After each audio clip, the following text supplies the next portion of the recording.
Welcome to Man Does Tech, where I solve the problems you didn't even know you had.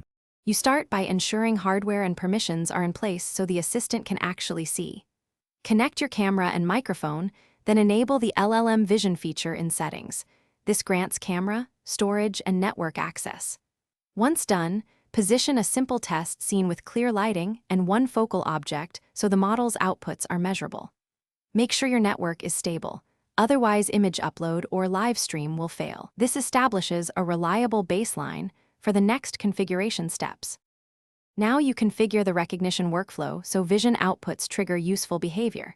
Choose the detection model and set sensible confidence thresholds. Lower thresholds increase recall while higher thresholds reduce false positives. Map recognized entities to actions. For example, object labels trigger routines or context queries. Test with varied angles and lighting, logging successes and failures. Once you see patterns, adjust confidence by small increments, 5 to 10%, and tweak model selection. This iterative tuning prevents noisy triggers and refines reliability. Finish by locking reliable thresholds and enabling continuous logging so you can audit decisions. Deploy safe fallbacks. Require manual confirmation for critical actions to avoid unintended consequences.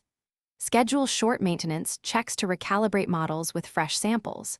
If you encounter persistent misreads, capture representative failure samples and either retrain the model or try an alternative model. This is how you fix systemic errors. Remember, logs and sample-driven retraining are your fastest path to consistent, production-ready LLM vision behavior.